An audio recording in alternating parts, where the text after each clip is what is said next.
Bom dia, boa tarde, boa noite. Sejam todos bem-vindos e bem-vindas a mais uma aula, a nossa segunda aula à distância. Vamos exercitar nossa imaginação e com certeza estarei imaginando vocês tomando um café, curtindo aí um chá, um leite quente e, claro, com o seu caderno a postos, caneta também, para nós conduzirmos nossa aula da melhor maneira possível e extrairmos a melhor experiência filosófica sobre qual o tema de hoje? O período moderno. Nós vamos estudar hoje os contratualistas. Nossa aula será dividida em três partes. Primeiramente, nós apresentaremos um contexto histórico. Onde, quando, qual o clima da época que os nossos pensadores, os contratualistas, Thomas Hobbes, John Locke e Jean-Jacques Rousseau, se encontram. Quais são os aspectos, quais são os fatores, seja econômico, seja social, seja científico, que eles vivenciam, que eles experimentam e será o motor para a sua filosofia, tanto política quanto a filosofia social. Bem, o segundo ponto é apresentar as principais linhas de pensamento do período moderno, tendo como destaque os três pensadores que nós acabamos de citar: Thomas Hobbes, Homo homini lupus.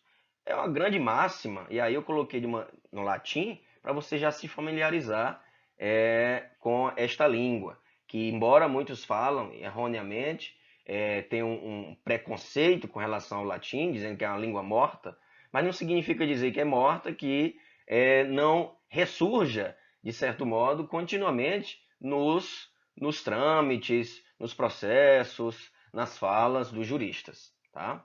Então, o segundo ponto é o segundo pensador, John Locke. Ele inaugura o Estado liberal e desde já antecipa: o Estado liberal servirá para mediar conflitos e garantir não somente essa mediação, mas também a proteção do direito natural. Jean-Jacques Rousseau, por sua vez, será um pensador voltado à democracia, onde ele vai legitimar o Estado pela vontade geral. E o nosso terceiro tópico, que concluirá nossa aula, será a Revolução Francesa, onde nós falaremos as principais chaves teóricas da Revolução Francesa, tendo em vista que nesse período foi inaugurada nossa primeira, a Declaração Universal dos Direitos do Homem, a Declaração Universal do Homem e do Cidadão. Mas o que é homem? O que é cidadão? Novamente, rememorando o pensamento lá que nós vimos na aula passada do Montaigne. Bem, então partiremos desses pressupostos para conduzir nossa aula da melhor forma possível, tá bom? Então, como eu falei, lápis, caneta, papel, caderno, apostos, vamos todos com muita boa vontade, com muita inspiração, com muito ânimo, produzir e até mesmo participar daí da sua casa na aula de hoje, tá bom? Então, vamos lá. Primeiro ponto, contexto histórico.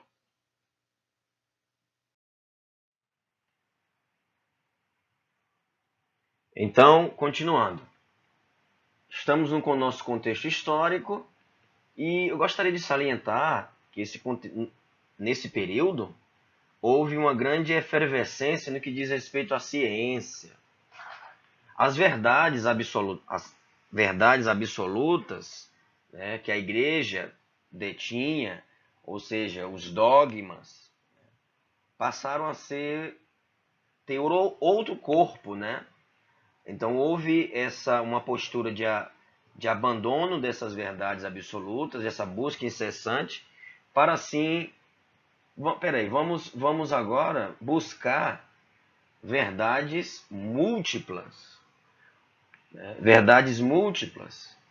Então, ao contrário das teorias antigas e medievais, que o homem se conformava em sua zona de conforto, em sua vida contemplativa, em sua vida com práticas cotidianas que não o estimulavam à produção de conhecimento efetivo, né, e científico, passou-se agora, o homem saiu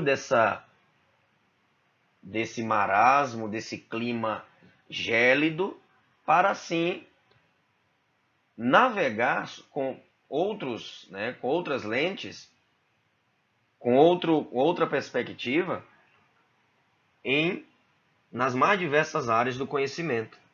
Então, a revolução científica do século XVII não pode ser vista como um processo isolado, mas como um acontecimento construído lentamente, em consequência da busca de respostas que satisfizessem as novas inquietações e indagações do homem sobre si mesmo. Mas será o que nós temos no nosso interior? Temos o que? Dois pulmões. Sempre, como eu falei em aula passada, há uma comparação com outros animais na Idade Média, né? Até então o corpo humano não foi desbravado, nunca tinha sido aberto, né? Então, a partir desse momento, a ciência começou, a medicina começou a surgir, as técnicas, a questão das misturas, a alquimia da Idade Média, da Antiguidade da Idade Média, passou a ter um novo corpo, um corpo mais científico.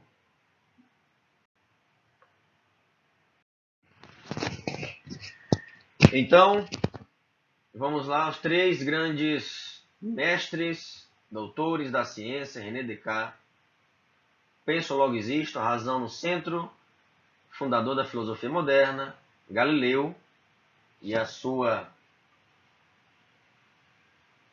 grande descoberta, juntamente com seu mestre, que foi o Copérnico. O Sol é o centro, a Terra é redonda.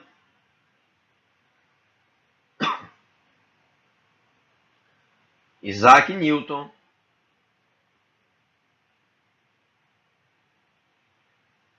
Isaac Newton e é um reconhecido físico e matemático.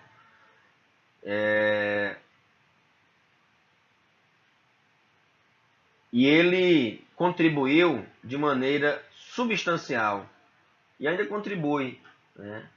Veja que as ideias dele, desses três, né, contribuíram significativamente para a ciência, né, para a ciência. Então, sobretudo, no que diz respeito à lei da gravitação, né? Ele imaginou as leis básicas da mecânica e aplicou-as aos corpos celestes. Inventou os métodos de cálculo diferencial e integral, além de estabelecer os alicerces de suas grandes descobertas ópticas. Então, e aí, claro, a questão da maçã, né, enfim, que de fato tem controvérsias essa história, mas fica para outra oportunidade. Então vamos lá. Afinal, o que é o homem? Afinal, quem é o homem dentro da natureza? Nada em relação ao infinito, tudo em relação ao nada. Um ponto intermediário entre o tudo e o nada. Infinitamente incapaz de compreender os extremos. Tanto o fim das coisas quanto o seu princípio permanecem ocultos num segredo impenetrável. E é-lhe igualmente impossível ver o nada de onde saiu e o infinito que o envolve. Quem disse isso foi Blaise Pascal. Pascal não tem uma obra, vamos colocar, eu sentei e produzi uma obra. Não, ele tem um conjunto de pensamentos, de insights, que durante a vida dele ele reuniu e, salvo engano, foi de maneira póstuma, foi publicado. Tá? Então, um conjunto de fragmentos da obra dele. Então, prosseguindo, alguns pensadores da Idade Moderna, eu grifei. Você pode pausar, podem ler com calma, podem refletir, tá? Não tenham pressa para estudar esses slides, esse conteúdo. Associado, é claro, com os livros que nós indicamos no grupo. Então, como eu disse lá no início, iremos destacar esses três pensadores. Thomas Hobbes, tendo como expoente a sua obra, né, Leviatã, visão contrária ao pensamento aristotélico, enxerga o homem como ser egoísta e selvagem, postula o Estado como ente soberano e inescapável. Toda vez que eu me refiro a Thomas Hobbes, eu lembro do panótipo de Foucault. Né? Foucault é um filósofo que nós vamos estudar em breve. Em breve não, vai demorar um pouquinho, mas é um pensador pós-moderno, enfim, contemporâneo, ele do século XX, ele vai escrever uma obra genealógica, né? Vai falar sobre as prisões e vai dizer sobre o panótipo, né? Que é algo como se fosse uma sentinela que sempre tem essa visão panorâmica e não sabe, você não pode fazer nada, porque de fato você não sabe se ele está te olhando, então por isso que é inescapável. Né? Então o Estado para Hobbes é realmente como inescapável, né? É muito forte a noção de Estado para Hobbes. Temos Locke, que diferencia-se de maneira abismal, né? Realmente é um abismo que separa Hobbes de Locke e Rousseau. Esses dois aqui têm ideias mais libertárias, né? Tem ideias mais afeitas à democracia. Já Hobbes não. Hobbes impera no seu pensamento a monarquia, o absolutismo. Com Locke temos a cisão entre Estado e Igreja. Os três vão pregar essa cisão. Refletiu sobre a origem do pensamento político. Sua obra é Dois Tratados do Governo Civil. Todas essas obras aqui têm disponível em PDF na internet de fácil acesso. Postula o Estado como protetor dos direitos naturais. Rousseau vai se diferenciar dos dois anteriores por ter uma ideia de democracia, né, como fruto de um contrato social. Ele reflete sobre a origem da desigualdade. Para Rousseau, começa quando o homem diz que determinado objeto, determinada terra é minha, é meu. Né? Então, mas ele tem uma visão otimista do homem. Né? E aqui podemos destacar um pensador que também tem uma visão e traduz isso na sua literatura. Quem é? Nosso brasileiro que traduziu de maneira muito sublime o indígena. E aí temos o período indianista. Hein? Não é higienista, não, é indianista, tá? Totalmente diferente esses conceitos. E aí? Ah, com certeza vocês responderam José de Alencar, Iracema, né? Então, continuando. E, claro, o contrato social, esqueci de mencionar, o contrato social é a obra principal nesse aspecto político e jurídico. Então, nosso bom e velho latim, temos que pensar um pouco nessa língua, que embora morta, mas vive no direito. Homo homini lupus. Homo homini lupus. Virou até um ditado. Todo estudante deve saber, ou sabe, né, logo quando vai estudar o Hobbes. O homem é lobo do homem. Isso, de certo modo, ele condensa bem o pensamento no estado de natureza. De fato, o homem é lobo do próprio homem. O homem é lobo do homem. Então, o estado de natureza, ele é um recurso hipotético que os três, Locke, Hobbes e Rousseau, eles irão acolher para a sua filosofia, para a sua teoria. Tá? Eles lançam esse exercício de imaginação, estimulam o leitor a regressar realmente a um estado primitivo e imaginá-los, né, num estado onde todos se degladeiam, né, onde todos o homem disputa o território, ele aniquila, ele usurpa, ele mata, mas e aí, professor, ele fica nessa disputa contínua? Não, ele irá percorrer um caminho a um estado absoluto. Mas como assim absoluto, um estado absoluto? Do nada vai surgir isso? Não, isso aí é feito através de um pacto. Nos três haverá um acordo, né? Um pacto, um contrato. Rousseau vai falar de contrato. Locke vai falar de uma decisão consensual, né? Uma decisão consensual. O Hobbes vai falar de um pacto. Tá? Então, mas, como eu falei, Hobbes é um dos contratualistas, é o contratualista que se distancia dos outros dois, de Locke e Rousseau, por essa sua visão monárquica e, claro, evidentemente, absolutista. Hobbes foi o primeiro filósofo, foi o primeiro dos filósofos chamados contratualistas.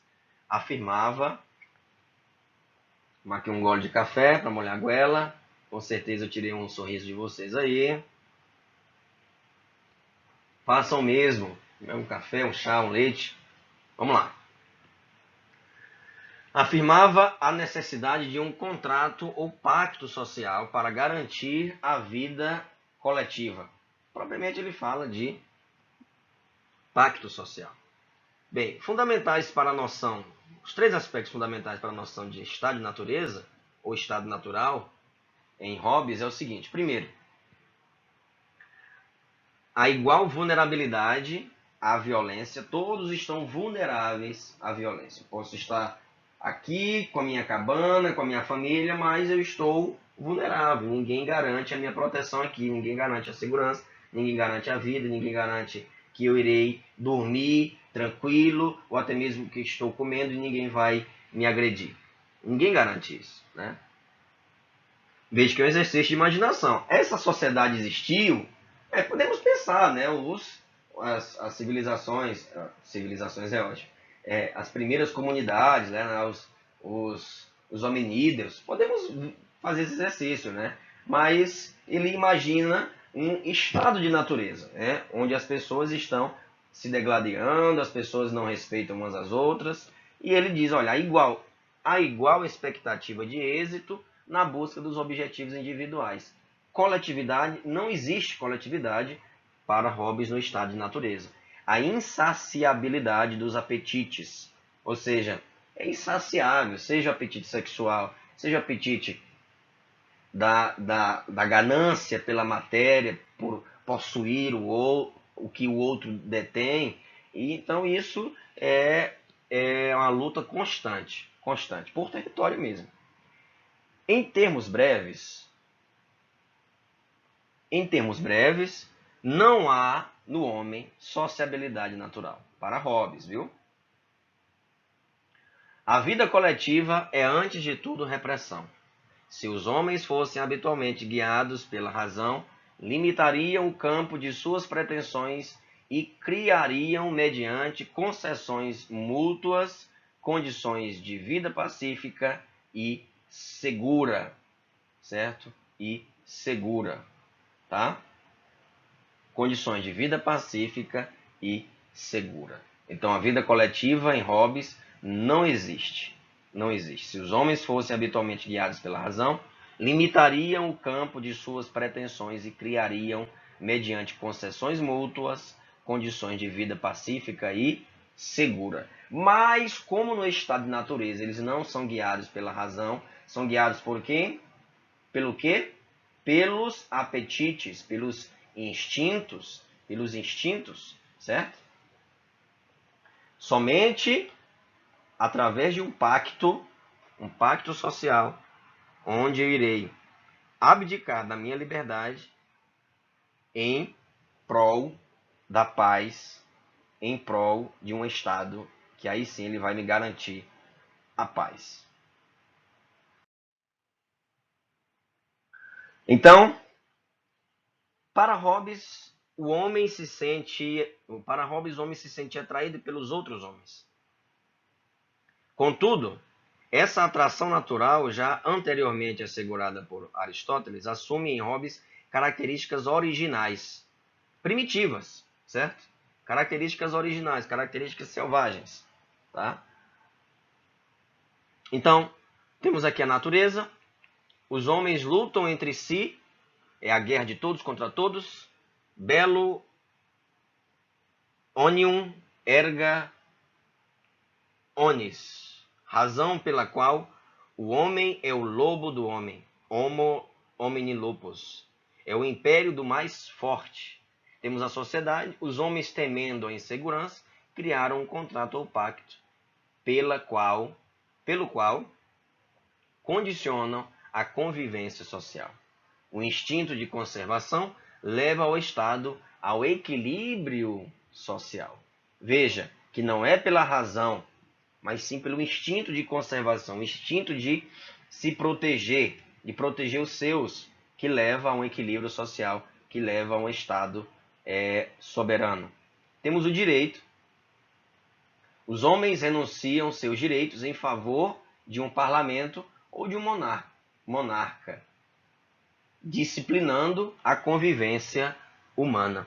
Veja como eu falei anteriormente, abdicam da sua liberdade, até mesmo da sua própria vida. Olha, eu vou abdicar da minha propriedade, da minha liberdade em especial, para garantir a ordem, para garantir a paz, né? Ainda para Hobbes, o governo absoluto seria o mais próprio e eficiente, sendo Leviatã um deus, mas não entenda Deus aqui como religioso, um prisma metafísico, né? Não, é imanente mesmo, a quem o homem deve inclinar-se, atingindo o Estado, suas finalidades. A diferença entre lei e direito para Hobbes. A lei restringe, a lei ela cerceia, enquanto o direito, ele liberta. Então, na visão lockeana, na visão hobbesiana, ele, claro, você já deve ter percebido que prefere, evidentemente, a criação de leis, direitos, os mínimos possíveis, né, para o povo. Né? E nem podemos falar em direito para Hobbes, porque é condição sine qua non, ou seja, necessária para a criação do Estado, abdicar do meu direito. Então, se eu abdico do meu direito, eu não posso depois. Foi um pacto, foi acordado entre as partes. Então, depois eu não posso reclamar que eu quero minha liberdade, eu quero... Não, é do Estado. Você não tem... Percebemos muito isso nos filmes, com certeza vocês já assistiram Rei Arthur, né? Ben-Hur, o Robin Hood, enfim, filmes medievais, filmes neste período que a monarquia impera, o Estado absoluto impera. Tá? Então, para Hobbes, cada homem sempre encara seu semelhante como um concorrente. Onde não houver domínio de um homem sobre o outro, haverá uma competição intensa. Vença o mais, isso mesmo. Então, a consequência óbvia dessa disputa infindável entre homens em estado de natureza foi a geração de um estado de guerra. Então, o estado de natureza equivale ao estado de guerra para Hobbes. E de matança permanente nas comunidades primitivas. Nas palavras de Hobbes, como nós já falamos, o homem é lobo do homem. Só havia uma forma para dar fim à brutalidade social primitiva, a criação social da sociedade política administrada pelo Estado. Para isso, os homens tiveram que firmar, um contrato entre si. Cada um, veja, atentem bem, cada um transferiria o seu poder de governo sobre si próprio para um terceiro. Ou seja, para quem? O Estado. Então a sua liberdade não tem mais, né? Você não tem mais direito à sua própria liberdade. Né? Você não tem mais direito nem de expor o que você pensa. Porque você abdicou em detrimento da ordem. Para que este governasse a todos, impondo ordem, segurança e direção à conturbada vida social que se encontrava em um estado de guerra.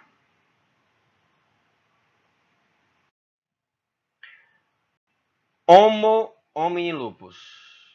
Ou seja, no lugar de atacar outras carniças, outros animais, como o lobo do próprio homem, o homem morde o próprio rabo. Ou seja, acaba com seu próprio semelhante. Destrói aquele que poderia acabar por auxiliar na caça. Então, a vida em comunidade, em alcateia, vai até eu encontrar minha caça. Eu encontrei, aqui eu me despeço de você, cada um por si. Tá? Então, destrói aquele que poderia acabar por auxiliar na caça. Isso se caçassem juntos contra terceiros, e não uns contra os outros. Então, por isso, a preservação da espécie está condicionada pela criação do pacto social, sob a autoridade do soberano. Super omnes. Isto é, aquele que está acima de todos para evitar a guerra e a morte. Dessa forma, é a igualdade, o grande mal que leva... Olha como vai diferenciar de Rousseau. É a igualdade, o grande mal que leva os homens a provocarem danos uns sobre os outros e causarem a necessidade de intervenção do Estado. Então, enquanto que Rousseau irá ressaltar a liberdade, a igualdade e acolhê-las como direitos naturais e invioláveis, Hobbes não. Hobbes aqui irá, de fato, olha, a igualdade é o grande mal entre os homens. É o que leva justamente ao lobo, o homem ser lobo até de si próprio. Uma autoaniquilação. Então, para que não se para preservar, para se preservar, né? Para se preservar, ele abdica dos seus direitos e adere a esse pacto a uma intervenção do Estado. Tá?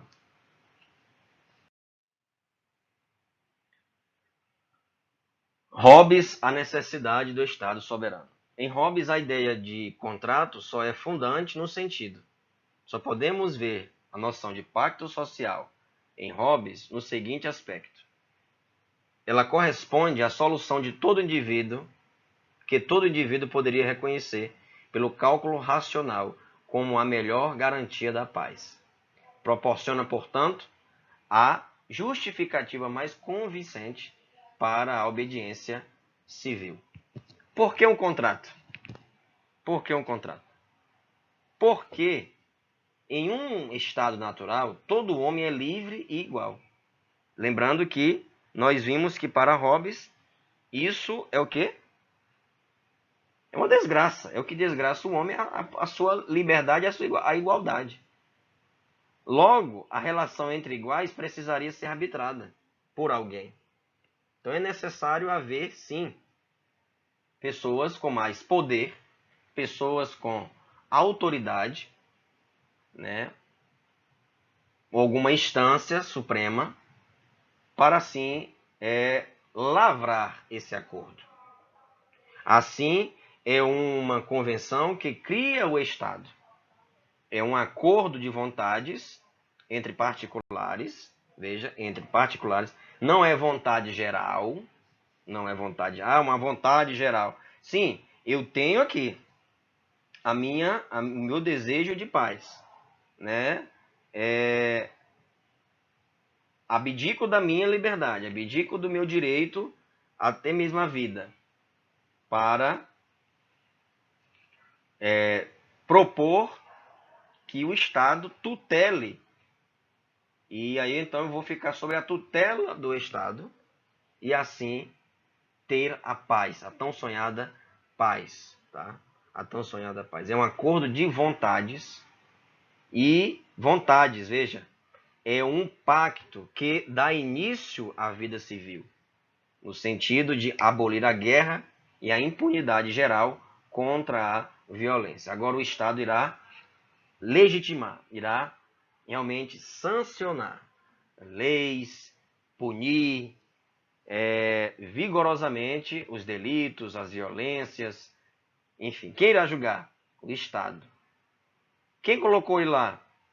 Foi o povo? Foi através de um pacto. Não estamos tratando aqui de democracia. Mas não assinaram um pacto? Sim, mas à medida que eu assino o pacto, eu não mais tenho direito, nem mesmo a minha vontade. Eu tenho vontade de andar por essa rua. Não, o governante diz, não é proibido andar ali, você não vai andar. E pronto. Não é como na democracia que é o direito de ir e vir. Entende? Tudo é cerceado, tudo passa pelo... É inescapável, como eu disse lá nos slides anteriores. É inescapável essa postura, né? O Estado absoluto. Né?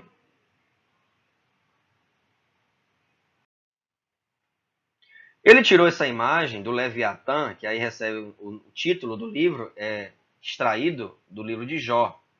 Tá? Mas também encerra aqui a analogia, somente ele acolheu para representar e dar corpo à sua teoria, né? A sua teoria. E uma alegoria, né? Ele utiliza essa alegoria bíblica para ilustrar o Estado, tá bom? A questão da defesa de um Estado absoluto forte marca em todo o corpo do Leviatã se historicizada, né? Ou historizada. E esta contextualização histórica passa principalmente pela compreensão do pacto que um clima de instabilidade política experimentado pela sociedade inglesa da época causara nas investigações e reflexões de Hobbes. É atenuada diante da rica diversidade teórico-filosófica desenvolvida pelo autor sobre o homem, o Estado e a sociedade. Então, o Leviatã ele compara o Estado como uma criação monstruosa do homem, destinada a pôr fim à anarquia e ao caos da comunidade primitiva.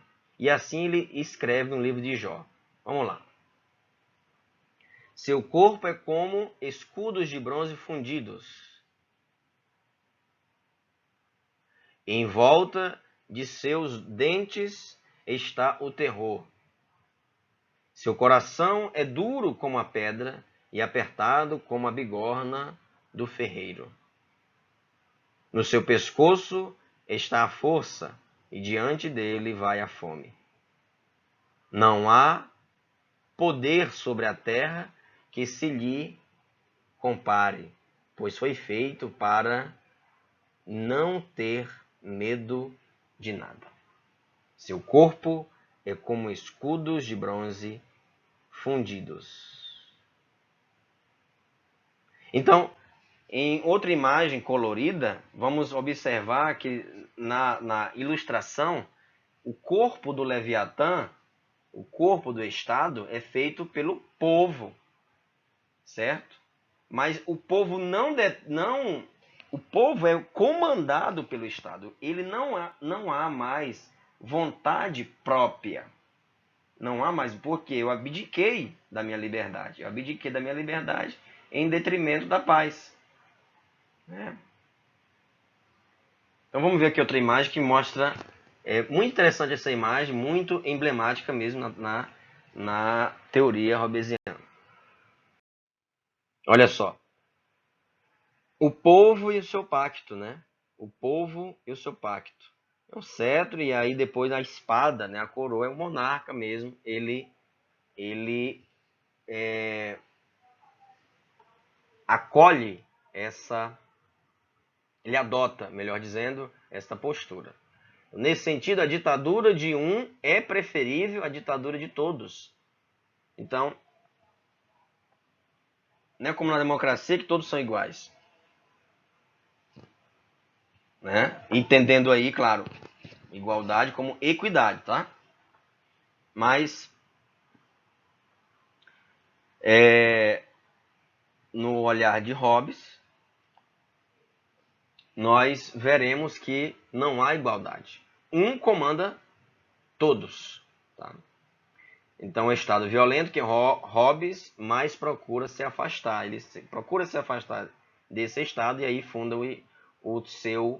o soberano, o Leviatã. Então, defendendo o modelo segundo o qual o justnaturalismo corresponde a obedecer às leis civis. As leis civis emanadas do soberano e a ele se submeter de modo irrestrito, alienando-lhe todos os direitos e liberdades. Então, não mais eu sou detentor das minhas vontades, dos meus desejos, não. Você vai. Realmente, imagine como uma marionete. É isso mesmo. Você é comandado agora. Ah, mas eu não quero, não. É inescapável. Você assinou um pacto. E nesse pacto você está aqui, ó. Nesse pacto você assinou, então não tem como escapar. Já foi acordado. Você ficou sabendo das cláusulas, de tudo, então não há como escapar. Tá bom? Em seguida, nós veremos a concepção do Estado liberal de John Locke. Bem, como eu disse lá no início, até mesmo, se não me engano, foi no grupo, Locke não se denominava como liberal. Isso aí foi uma nomenclatura, até mesmo uma corrente de pensamento que surgiu lá no século XIX. Podemos dedicar uma aula sobre isso. Vamos pensar bem sobre o liberalismo, já que se fala tanto, né? Liberalismo, neoliberalismo, qual a diferença entre os dois, se há diferença no próprio liberalismo clássico e o moderno. Então podemos ver uma aula sobre isso. Mas enfim, claro, estudiosos interpretaram como Locke sendo um liberal. Inclusive, aí falam, o Locke é o pai do liberalismo. Não vamos dizer o pai, o primeiro liberal. Vamos colocar como se apresenta aqui ideias liberais, né? Que ideias liberais. Mas como alguns teóricos o classificam assim, vamos pontuar dessa forma. Então, sua principal obra, no que diz respeito ao conhecimento, a teoria do conhecimento, é o ensaio sobre o entendimento humano. Esse ensaio ele vai destacar que o homem é uma tábua rasa, a mente humana é uma tábua rasa, onde através da experiência irá sendo lapidada, talhada, através da experiência, as suas ideias, os seus pensamentos. Tá? Então ele discorda de René Descartes, enquanto René Descartes veja que a filosofia se constrói através do atrito, né? Eu acho isso lindo na filosofia. Através do atrito, um pensador discorda do outro e ele irá, sabe, confrontar e criar a sua ideia. Outro pensador mais adiante, 50 anos, 100 anos depois, vai discutir essa mesma ideia, mas vai contrariá-lo ou vai resgatar essa ideia e dar um novo corpo a essa ideia. Então é isso que eu acho fantástico na filosofia.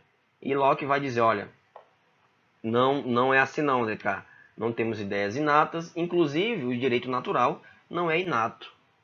como muitos pensavam na medieval, né? Não é inato, é um dado na natureza, estamos aí, o direito natural está presente, e, claro, ressaltando que Locke vai pontuar que o direito natural, principalmente o direito à propriedade, é dado por Deus, tá? É dado por Deus. Mas ele não é tão fideísta, tão obcecado pela religião. Inclusive, ele prega a tolerância, né? O respeito, né? Com relação aos credos, enfim. Ele não é obcecado, não. Mas ele irá dizer, olha, quando o homem, está até presente no seu livro, né? Ele irá dizer, quando Deus disse a Adão, olha, toma, a terra é tua, nomeie, né, dê nome aos animais, tá lá em Gênesis, né? Dê nome aos animais, faça dessa terra, produza, então começou a propriedade privada aí. Então, Adão é minha, né? Então, essa terra é minha, vou criar gerações, vou produzir e é minha. Então, é, é, é um dado bíblico, né? Esse direito, né? Assim como o direito à vida, à liberdade, também são direitos naturais. Tá? Mas como eu falei, o Locke prega a cisão entre Estado e Igreja. Ele não vê como permanecer essas duas entidades, esses dois órgãos, esses dois organismos convivendo e compactuando ideias. Não, ele separa, né? Bem, quatro principais direitos, a segurança, a liberdade, a igualdade e a propriedade. Está presente em 2 tratados sobre o direito civil.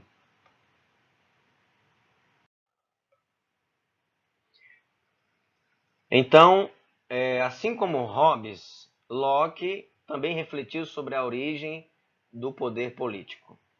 Porém, podemos destacar que o Locke ele não enxerga o estado de natureza como um estado de guerra. Já Hobbes sim. Tá? Ele não irá conceber o homem como um ser pessimista, como um ser dado ao egoísmo e à briga, à guerra, onde todos degladeiam entre si. Não há em Locke é uma ideia mais branda do estado de natureza. Ao contrário de Hobbes, que via o estado de natureza um estado de violência humana, Locke faz uma reflexão mais moderada. Né? O estado de natureza, todos seriam iguais, livres e juízes de suas próprias causas, o que trariam problemas de relacionamento entre os indivíduos. Imagine uma comunidade. Vamos colocar assim, imagine uma aldeia. Né? Imagine uma aldeia, onde todos têm a sua propriedade, né? Mas não tem vamos colocar um líder. E aí começa pequenos atritos, pequenas disputas de terra, sabe? Começam o relacionamento azeda. E aí há que se fazer consensualmente um contrato, né? Em defesa de quê? Dos direitos naturais, preservando os direitos naturais. Lembrando que os direitos naturais precedem o direito positivo, ok. Os direitos naturais são mais importantes que os direitos positivos, ok. Para Hobbes, aliás, para Locke, isso é pertinente, porque o direito positivo ele tem que corresponder também, não pode contrariar o direito natural, certo? Não pode contrariar o direito natural. Apesar que um assassino, por exemplo, para Locke, ele pode ser condenado à pena de morte, né? Porque ele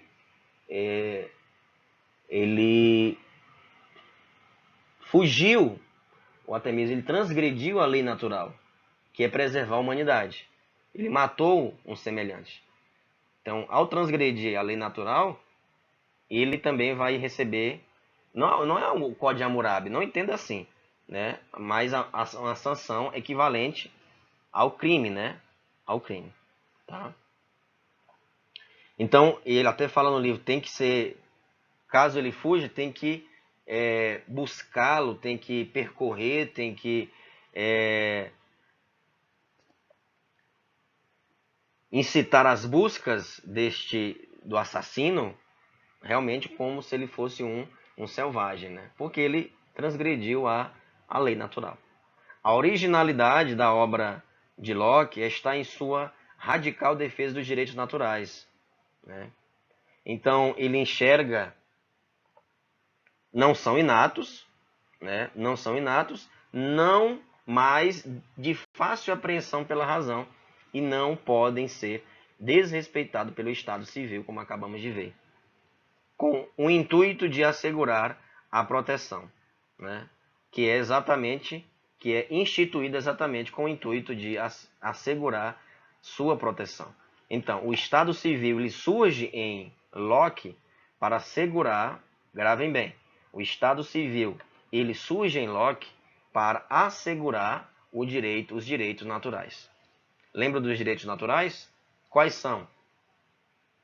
São 4 os principais para Locke: segurança, liberdade, propriedade e igualdade. A sociedade é, então, apenas um artifício para manterem-se os direitos naturais e não podem corrompê-los, ou seja, desvirtuá-los ou suprimi-los, né? Então, a sociedade é um artifício que é criado, sobretudo, para manter a segurança dos direitos naturais.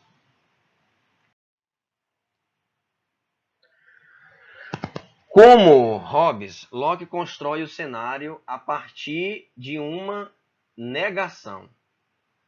Para expor a natureza, é preciso eliminar a autoridade política, o poder de legislar positivamente, o controle da força e o tribunal comum. Com esta operação, apaga-se a figura da hierarquia. Então, elimina-se a estrutura de poder, né? O poder de legislar positivamente, o controle da força e o tribunal comum. Com esta operação, apaga-se, então, a hierarquia. Locke, diferente de Hobbes, não possui uma visão pessimista do estado de natureza. Este não seria o estado de guerra, onde o homem age como o lobo do homem, mas um estado de paz. Evidentemente que há atritos, existirá atritos. Se o Estado, a sociedade civil surgirá, né, de matriz liberal, é claro, entendido posteriormente e acolhido, né, por estudiosos, surgirá, sociedade civil surgirá para garantir a segurança, a liberdade, a igualdade e a propriedade. O Estado civil é erigido para garantir a vigência da proteção dos direitos naturais. Porque no estado de natureza, eles encontram-se, embora há um estado de paz, onde encontra-se os direitos naturais, eles estão, de certo modo, desamparados por uma figura que possa aplicar punições caso alguém transgrida-os, entende? Então, um livro muito... Eu gostaria de pedir o Isaac, já que ele é nosso buscador, ele é o nosso bibliotecário do momento, virtualmente falando, é claro. E por falar em biblioteca, construa também a biblioteca virtual. Coloque aí primeiro bloco, e aí você irá... cada disciplina agregando livros e artigos que você já leu para aquela determinada pasta, né? E aí, claro, você irá construir uma biblioteca particular, virtual, dos livros e artigos que você já leu, ou até mesmo como fonte de pesquisa. Então, eu indico esse livro para vocês pesquisarem. Eu já encontrei ele, mas não consegui baixar, infelizmente. É O Liberalismo, Antigo e Moderno. É um livro brasileiro, de um autor brasileiro, e foi traduzido em diversas línguas. José Guilherme Melchior, né? Infelizmente não está mais entre nós esse autor, mas ele é um grande escritor, ele é uma obra densa, porém muito perspicaz, muito útil para o nosso estudo sobre o liberalismo. Quer conhecer sobre o liberalismo? José Guilherme Melchior. Indicação feita, podemos dizer agora que, diferente de Hobbes, portanto, Locke concebe a sociedade política como meio para assegurar os direitos naturais. E aí eu faço questão de repetir. E não como resultado de uma transferência dos direitos do indivíduo ao governante. Quem disse isso, direitos do indivíduo ao governante? Hobbes. Lembra lá que nós falamos que o direito individual abdica-se dos direitos, das vontades individuais, em detrimento de um monarca, em detrimento de um governo ou de um parlamento, de um governo absoluto. Tá? Não é mera transferência de direitos, não é mera transferência da minha vontade ou até mesmo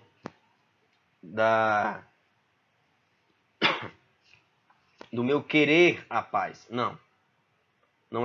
Não vamos enxergar Locke, Hobbes sim, há uma transferência, mas Locke não.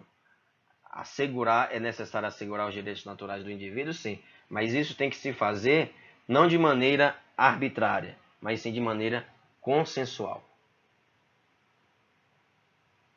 Assim nasce a concepção de Estado liberal, segundo a qual o governo deve regular as relações entre homens e atuar como juiz nos conflitos sociais, mas deve fazer isso garantindo as liberdades e direitos individuais, tanto no que se refere ao pensamento e expressão, quanto à propriedade e atividade econômica. Então veja como Locke está presente na nossa Constituição. Né? Na nossa Constituição temos direitos individuais e direitos coletivos. Por exemplo, eu não posso chegar na sua casa e me apossar de um bem. O Estado está aí para garantir propriedade, um direito natural, no que diz respeito ao pensamento lockeano. Eu não posso chegar na sua casa e simplesmente pedir para você calar a boca, ou até mesmo não expressar determinada opinião, ou não fazer uma transação, não vender um imóvel que você tem todo o direito de vender porque ele é seu. Entende? Então, o Estado, para Locke, ele irá regular as relações entre os homens, e o Estado também não tem o direito de se apropriar do que é seu por direito, né? Seja da sua própria liberdade, seja de uma propriedade que você tenha, um imóvel, um bem, né? Ele não pode, né, de forma alguma, cercear a minha liberdade, cercear os meus direitos. O Estado, pelo contrário, está para garantir os meus direitos. Tá? Quais são esses direitos? Temos aí o direito à vida. Trata-se de uma identidade da espécie, portanto, a lei de natureza serve à preservação da humanidade, não à mera defesa dos indivíduos. O criminoso se afasta da condição humana e só por isso pode ser destruído sem violação da lei natural. Direito à propriedade. A preservação da propriedade ganha um status importante em sua teoria, ou seja, na teoria de Locke, e passa a significar o próprio fim da atividade do Estado. Direito à resistência. Locke baseia sua posição na impossibilidade de os magistrados, cuja autoridade funda-se na proteção dos direitos naturais, desrespeitarem a lei natural. Caso isso ocorra, a oposição dos cidadãos é totalmente legítima. Direito à liberdade e à igualdade. Liberdade, este é o ponto importante. É explicitada como o poder de agir dentro da lei de natureza, sem depender da autorização de outra pessoa. Não existe liberdade sem igualdade. É necessário conceber os homens como iguais para vê-los como livres. Bonito isso, né? É necessário conceber os homens como iguais para vê-los como livres. Então temos o direito à vida, preservação da humanidade. Se um criminoso, se alguém tira a vida do próximo, se alguém tira a vida do seu semelhante, ele está transgredindo, como nós já afirmamos, o direito natural. Então a preservação da propriedade e também a resistência. Se caso não convém a decisão do Estado, o povo tem todo o direito de se levantar e se manifestar contra e de resistir contra determinada norma, determinada lei.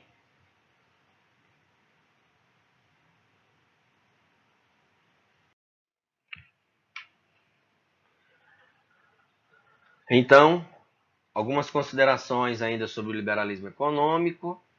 Nós podemos perceber aqui nesse quadro que o liberalismo econômico ele preza pela liberdade individual, livre mercado. A gente tem um problema nesse livre mercado com relação às desigualdades que podem haver. No caso do Brasil, aplicar essa política é um tanto desastroso, porque há uma nítida desigualdade na população e uma nítida desigualdade na distribuição de renda. Então, como é que eu posso estimular o livre mercado, a livre concorrência, sendo que eu não dou condições ao microempreendedor para garantir a sua sobrevivência no mercado? O macroempresário, aquele que está na crista da onda, e com certeza vai abocanhar essas outras empresas, ou até mesmo essas outras empresas irão à falência, porque não há como se manter, não há como concorrer com esse mercado, que não há lei, né? A lei é que vença o que tiver mais recursos, né? Então é assim, eles irão distribuir as regras, então é necessário que o próprio Adam Smith ele irá propor que o Estado se envolva também, né? Se regule, por exemplo, o preço do pão, que é um alimento básico, né, para a sobrevivência, para a manutenção, enfim. Mas podemos, como eu falei, dedicar uma aula só sobre liberalismo, tá bom?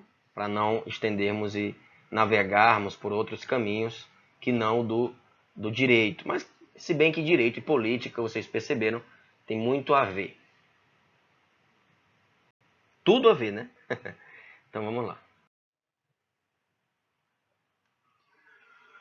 Estamos agora no nosso último pensador, Rousseau, Jean-Jacques Rousseau, e a legitimação do Estado pela vontade geral. Muita atenção nessa palavra, viu? Vontade geral. Então agora vamos saber de fato o que é democracia. Democracia na perspectiva rousseauiana. Falar de Rousseau não podemos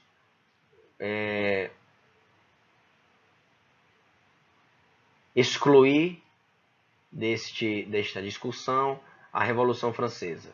Então, pensador e movimento, pensador, Rousseau e revolução se equivalem. Então, é algo muito, muito forte nesse período. Então, duas obras que eu indico a leitura: Discurso sobre a origem da desigualdade entre os homens e o Contrato Social. Tá bom?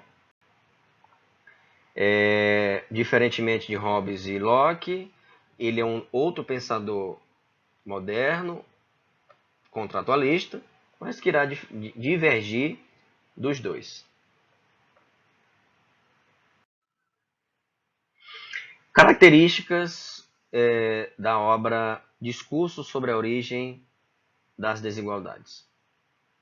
Bem, antes de falar sobre as características do discurso, vamos comentar sobre o seu contrato social.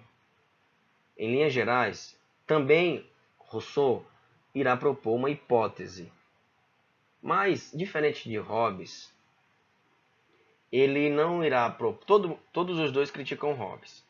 Então, ele não irá propor uma.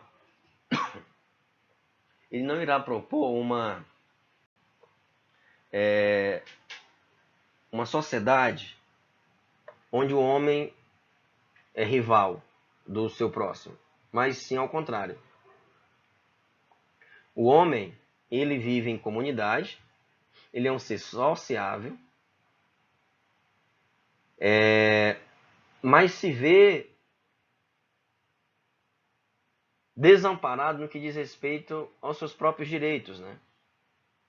Ele valoriza, aí eu já começo falando sobre a obra, Discurso sobre a Origem das Desigualdades. Ele valoriza a vida natural, porém, a sua, vamos dizer assim, decadência se dá com o surgimento da civilização. Ele está em uma comunidade, em uma sociedade, vamos colocar, primitiva, natural, mas ele decai, ele tem a sua, vamos colocar, corrupção, como no surgimento da sociedade civil, da civilização. Aquela famosa frase que vocês ouviram, né, com certeza no ensino médio, quando fala que o homem nasce bom e a sociedade o corrompe. É nesse sentido que Rousseau irá dizer, olha, esse corromper aí é na perspectiva da civilização. Ou seja, quando o homem... vamos imaginar os índios no Brasil, os portugueses chegando. Tudo novo para eles e agressivo. A corrupção é aí que se dá. Muitas pessoas entendem erroneamente. Então, os índios estão aqui, uma sociedade primitiva, uma sociedade natural, que eles têm determinadas normas e regras, convivem em harmonia com a natureza, em sintonia com a sua tribo. Mas chega o dito homem branco e aniquila essa harmonia, destrói essa harmonia. Eu acho muito razoável isso, eu acho muito pertinente essa discussão que Rousseau propõe, né? Então, a valorização da vida natural, ataque à corrupção, à avareza e os vícios da sociedade. Quem trouxe isso não foi o homem, o estado de natureza. Foi a... Por que ele fala isso? Devido às descobertas. Estamos aqui, como vocês perceberam, no século XVIII. Aí temos aí a descoberta do Brasil, descoberta das Américas, nas Índias, África, enfim. Então, essas séries de descobertas aniquilou-se a paz que lá tinha, que lá existia. Então não é como Hobbes pensa, que existe um estado de guerra, e aí o homem, vamos colocar, civilizado, vem e instaura a monarquia. Não. Rousseau diz, olha, existe um estado de paz, de harmonia, de sintonia, que o homem dito civilizado irá destruir. Né? Então é realmente algo aterrorizador. Né? Então é uma exaltação à liberdade.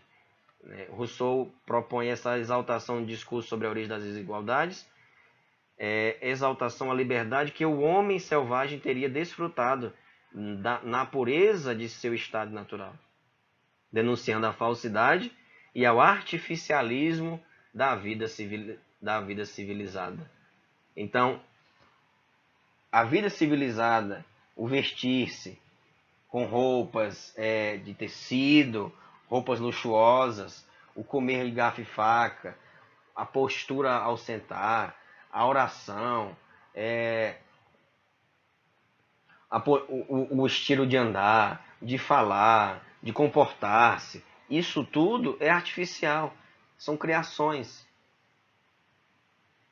E, por sua vez, repousam na falsidade, não na naturalidade e na harmonia e na sintonia com a vida bucólica, com a vida natural.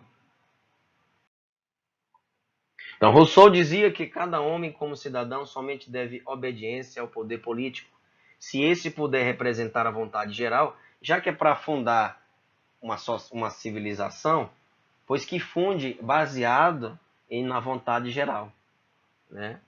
Tendo como princípio a vontade geral. O compromisso de cada cidadão é com o seu povo. Então não há uma vontade egoísta, né? Uma vontade egoísta, né? Onde Hobbes, por exemplo, eu irei governar, vocês irão obedecer.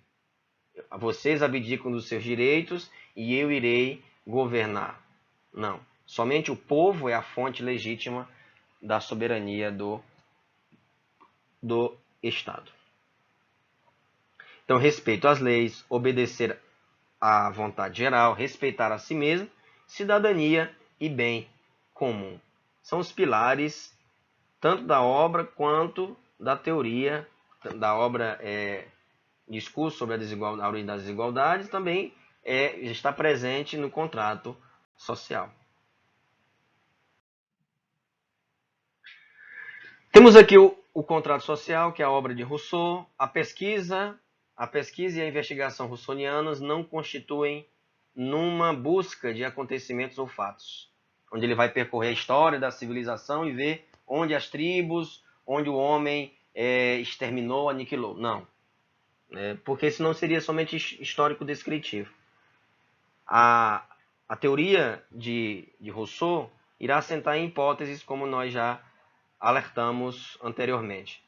Portanto, há um pacto, há um contrato, ou seja, uma deliberação conjunta no sentido da formação da sociedade civil e do Estado. Trata-se, em suma, de uma união de forças, pois se o homem não pode criar novas forças, ao menos pode unir-se para que as forças particulares se transformem em uma força maior. As forças particulares se transformem em uma força maior. Eu não serei também robotizado. Eu não terei mais vontade própria. Claro que eu vou continuar com minha personalidade, com minha vontade própria, desejos, evidentemente. Mas, no que diz respeito ao bem comum, eu tenho que abdicar, sim, do meu egoísmo. Do meu egoísmo em detrimento de um bem maior. Em detrimento do bem comum. Né? Então, dessa união possa surgir uma forma de organização em que a força de todos é maior que a força desorganizada. E em glória dos particulares espalhados, dispersos, desunidos e desagregados. O contrato aparece como forma de proteção e garantia de liberdade e não como o contrário. A união de forças destina-se à realização da utilidade geral e não somente de um determinado parlamento ou de um determinado líder. Por isso que todo sistema democrático, seja a forma de parlamentarismo ou na forma do presidencialismo, caso vocês tenham dúvida, pesquisem esses dois tipos de sistema. Com certeza vocês já devem ter estudado. Quando tem um sistema democrático, o parlamentar ou até mesmo o presidente não governa para si para satisfazer suas vontades. Ele governa sua vontade particular não pode ser superior à vontade geral. Porque aí não é democracia.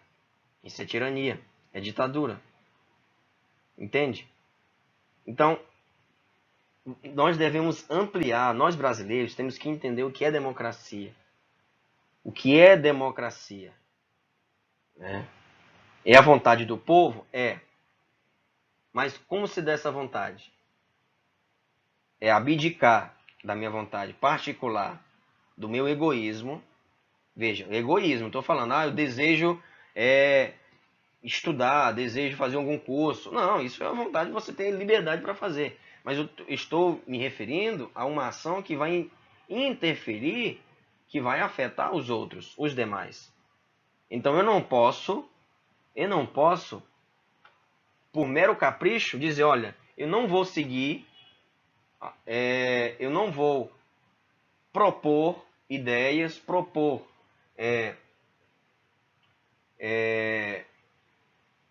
leis que visem o bem-estar e garantir direitos para o bem-estar comum, mas sim para o meu bem-estar. Eu não irei ver a necessidade, enxergar a necessidade de abandonar minha vontade particular em detrimento de um bem maior, de um bem comum. Então isso não se pode acontecer. O particular substituir a vontade geral. Então, o presidente, o parlamentar, temos a Inglaterra. Professor, mas Inglaterra tem rei, rainha, príncipes, eles comandam ainda, Não, lá o sistema é parlamentarista. O sistema é parlamentarista, tem um parlamento para decidir. Em conversa, evidentemente, tem dois lados, né? Sempre há dois partidos, né? O republicano e o um mais conservador e um mais democrata, tá certo? Então, os Estados Unidos é um regime presidencialista, há dois partidos, o democrata e um conservador, tá? Então aqui é o presidencialismo, certo?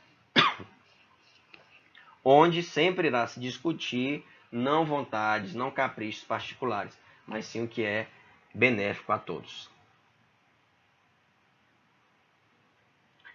O interesse aqui é comum, não é a somatória das vontades particulares, né?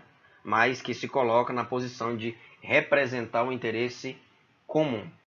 Bem, então temos agora a vontade e algumas características que eu destaquei da vontade geral. O que é essa vontade geral? A democracia é a vontade da maioria, a vontade do povo. Tá, ok. Não se constitui meramente a somatória de vontades particulares. Por isso que, ao ganhar uma determinada eleição, o presidente ele governa para todos, inclusive para aqueles que não votaram nele.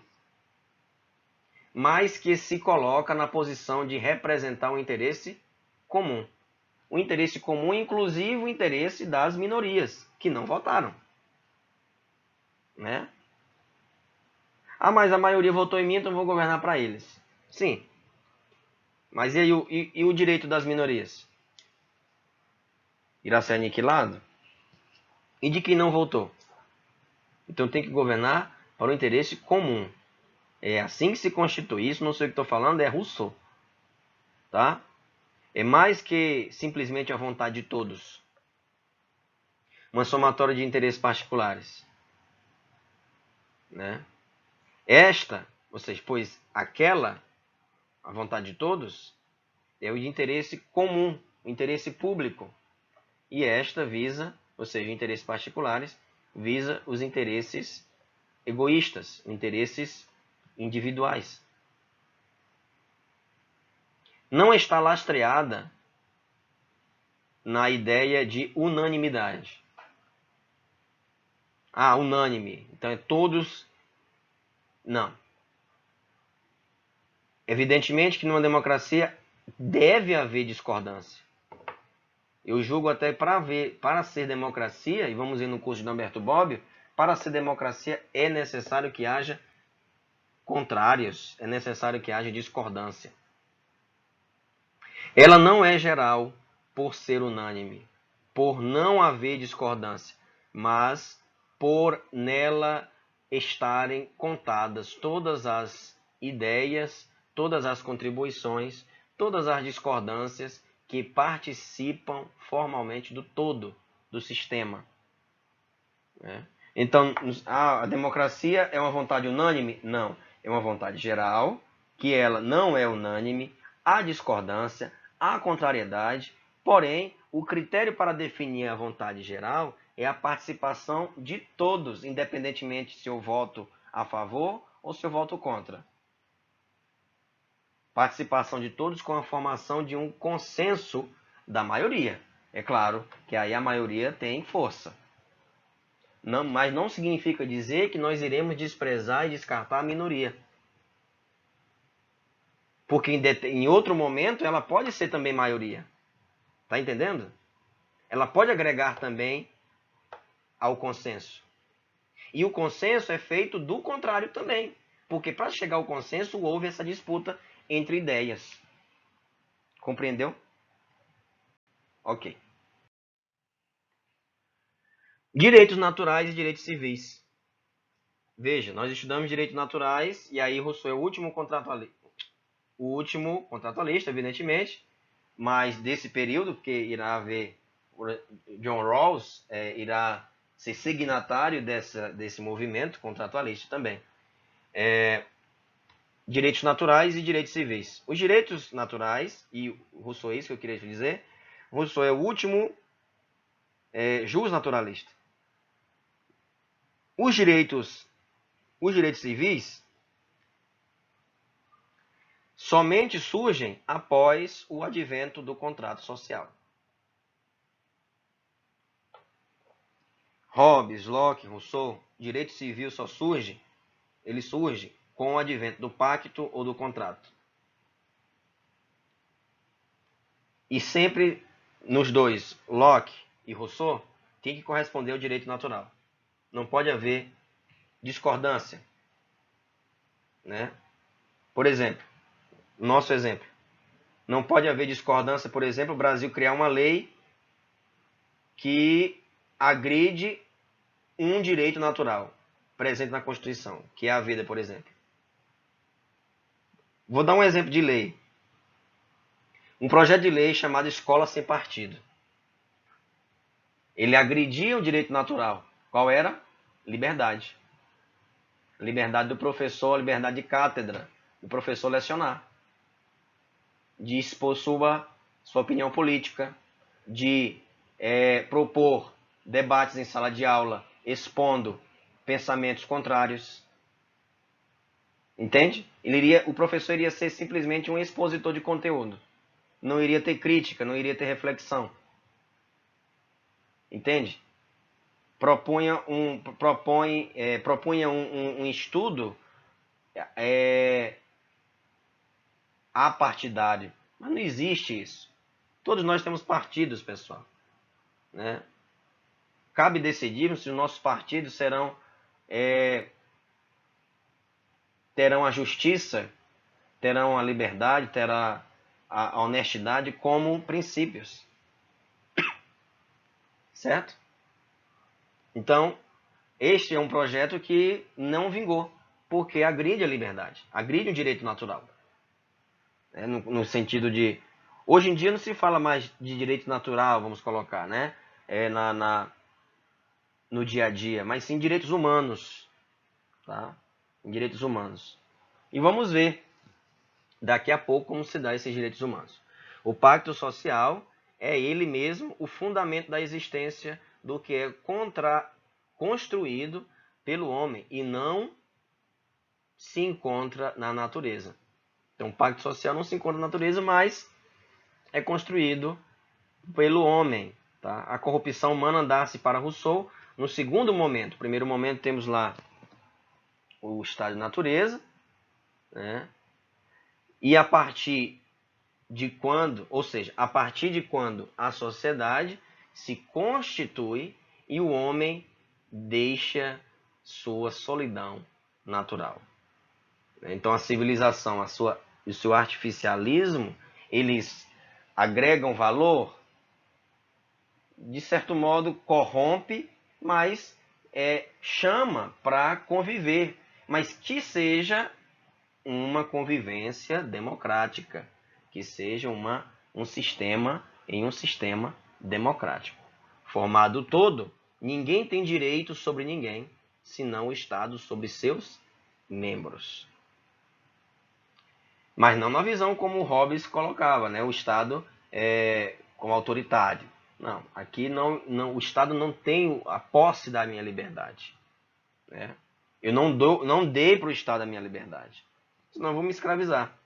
Em Hobbes, se o monarca quisesse, poderia transformar todos em escravos. Aqui não. Aqui é democracia. Entretanto, ainda este poder que o Estado possa ter sobre os particulares é limitado, como acabamos de falar.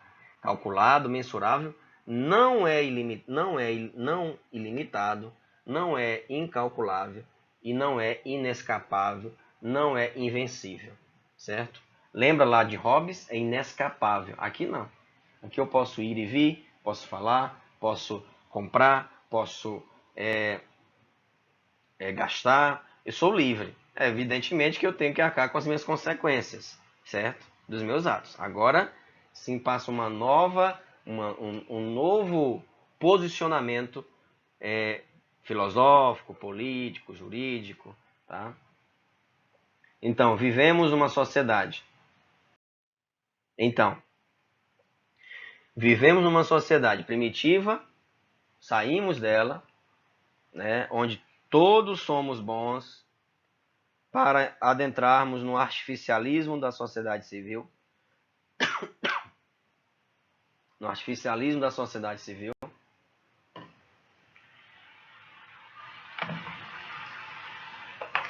E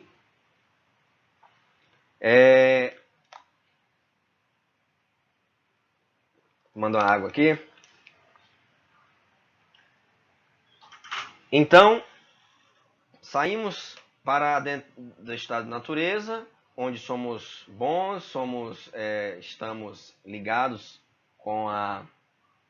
em harmonia, em sintonia com o natural, para assim adentrarmos no artificialismo. A corrupção do ser existe, mas já que existe uma sociedade que será instituída leis civis, leis positivas, que essas leis correspondam às leis naturais, respeitem as leis naturais e que seja uma sociedade democrática. A vontade geral é uma vontade de pactuar e de formar uma sociedade que saiba preservar os direitos e liberdades inatos ao homem, anteriores ao pacto, imanentes, inalienáveis, como está presente na nossa Constituição. Veja, pega o artigo 5º, leia os primeiros artigos, vamos lá, tarefinha para casa. Leia os primeiros artigos da Constituição, artigo 1, 1º, 2º, 3º e 4º, e principalmente o 5º. Como vocês verão que estará presente esses termos: inalienáveis e insuprimíveis. Seu justnaturalismo, de Rousseau, reside no fato de que realmente o conteúdo dos direitos civis já vem previamente definido pelo contrato.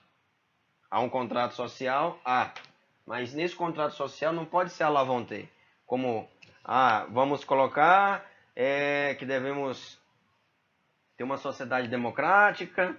Não, há regras, há normas para isso.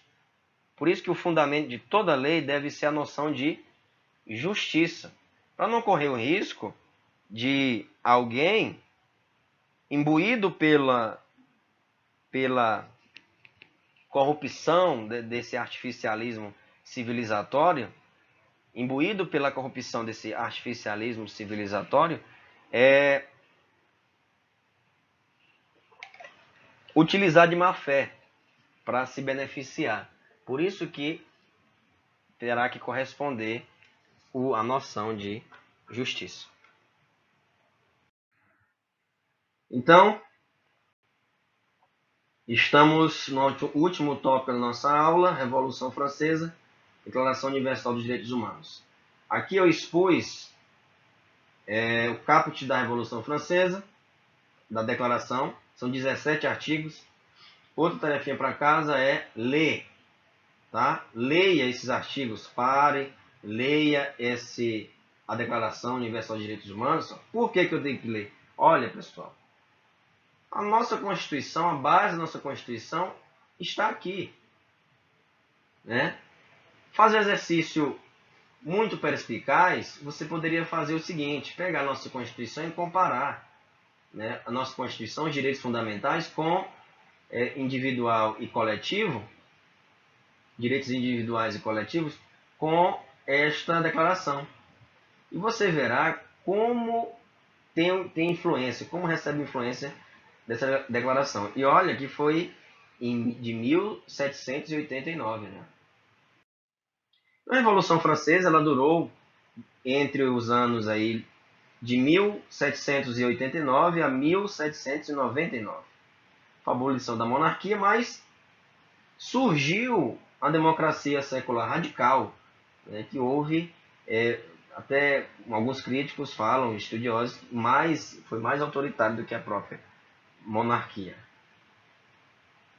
Né, o surgimento de uma nova classe, que é a burguesia, que eles não foram fiéis aos seus ideais, não.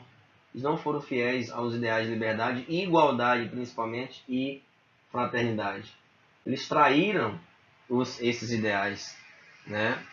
Porque ao ascender no poder tem esse verme, né? Que eu não sei como corrói, né? O movimento de tal modo que eles não enveredam por um caminho bem capitalista, que aí, claro, irá surgir aí a Revolução Industrial, enfim, a modernização. Bem, estamos aí no século XVIII, tá? Século XVIII. Temos a esfera pública, onde irão agora debater as ideias. Há também um aumento da desigualdade significativo, aumento da desigualdade. Como já falamos, mudou o sistema feudal, passou a ser agora um sistema onde vai imperar agora o capitalismo, não é mais o escambo, não é uma economia de subsistência, né? Então, podemos concluir então, com estes 17 artigos que eu sugiro que vocês leiam, conheçam, leiam uma vez, duas vezes, e absorvam bem, para que no futuro vocês possam linkar. E um estudante esperto vai fazer o quê? Pegar a Constituição e compará-los. Olha que interessante, como nós recebemos influência desse período, né, E não somente, uma segunda Declaração Universal de Direitos Humanos, 1948, também irá receber influência desse período, tá?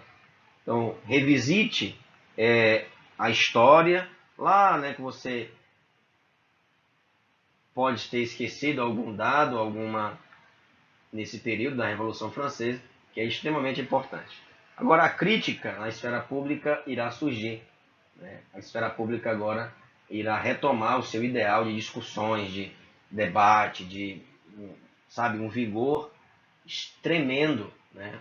Claro, isso não foi pacífico, isso houve muitas perdas, muitas mortes, tá? Então, inclusive, como eu já alertei, alguns direitos, vocês podem parar, ler, a educação, olha aí, como é atual esta Declaração Universal dos Direitos do Homem e do Cidadão.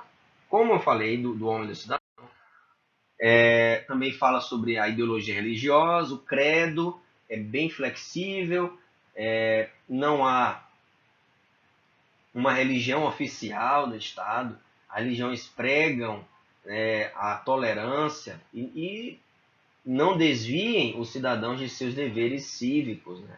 Ou seja, agora a crítica, a liberdade de expressão, o pensamento livre irá comandar o curso desses movimentos que e também irão surgir pensadores como Voltaire e Kant. Então, como eu falei lá no grupo com vocês, temos aqui a nossa dramaturga e ativista, escreveu várias peças teatrais, insatisfeita com a Declaração Universal do Homem e do Cidadão, muito machista. Por que é do homem e do cidadão? Veja como muda em 1948, quando fala Declaração Universal dos Direitos Humanos, né? Fica algo mais igualitário. Tá? Então, direitos da mulher e da cidadã, em 1991. Infelizmente, ela não foi compreendida, ela foi acusada por conspiração contra a democracia, por pregar ideais monárquicos, e foi guilhotinada. Olympe de Gouges, ela é uma francesa, obrigando a família real a retornar à França, e a queda da Bastilha não tenha garantido maiores direitos às mulheres. Então ela luta pelos direitos. E olha só, um direito que ela propõe nessa declaração é o divórcio. Veja só, o homem, vamos colocar, os líderes da época acataram. Adivinha por quê? Porque atinge diretamente e foi benéfico para eles, né? Eles entenderam como benéfico, né, para os homens. Se não é benéfico, se não é do meu interesse, eu descarto. E a mulher, ela morreu em nome da causa, injustamente, mas defendendo aquilo que ela realmente pensava. E devemos contextualizar. Vocês, mulheres, não podem admitir, em hipótese alguma, que nós homens tenhamos um discurso, ou até mesmo narrativas, seja no grupo de amigos, seja na família, onde vocês estiverem na faculdade, que vocês fiquem à margem. Vocês não podem permitir que nós homens tenhamos esse discurso autoritário, um discurso segregador. Vocês devem assumir de fato o seu espaço na sociedade, assim como Olympe de Gouges ela assumiu e enfrentou, pagando inclusive com a própria vida, né? Então, a comparação que eu encontrei, que nós podemos ler, comparar, vocês mulheres, não somente as mulheres, mas os homens também têm que entender que nós homens também possuímos o nosso lado feminino. Um homem que se deixa mudar por uma mulher é um homem feliz. É um homem feliz. Certo? Um homem que se isola em sua masculinidade, não se permite entender, compreender o universo feminino e até mesmo se despossuir da sua masculinidade para possuir a sua feminilidade, ou até mesmo as feminilidades que o circundam, seja da mãe, da irmã, da amiga, da esposa, da namorada, é um homem pleno, é um homem realizado. Certo? Então, que possamos entender que as mulheres têm muito a contribuir. Pare, escute mais as mulheres e com certeza vocês irão ser mais felizes. Serão mais felizes e menos ansiosos. Né? Nós homens somos muito ansiosos. Agimos muito por impulso. As mulheres, penso que são mais comedidas, pensam, raciocinam mais, tem mais a prudência, né? Tá bom? Então, desde já, elogio vocês e que vocês possam, tanto homens como mulheres da turma, possam enxergar as semelhanças entre esses dois quadros. O primeiro demonstram aqui de 1749 e o segundo de 1791, tá? Que aqui é a declaração da mulher, sendo que uma é a declaração do homem, do cidadão. Vamos ver as comparações, as semelhanças e dissemelhanças. E agora eu concluo nossa aula. Esses foram os artigos, os livros que eu utilizei. Um abraço a todos, que todos tenhamos esse espírito audaz que a Revolução Francesa nos estimulou, que pensadores como Locke, e Rousseau, Hobbes é absolutista, não, Locke e Rousseau, principalmente Rousseau, nos estimulou a ter nesta aula, tá bom? Um pensamento crítico, audaz, de poder sempre estimular a autonomia e a emancipação do ser. Um abraço a todos, até a próxima. Coragem!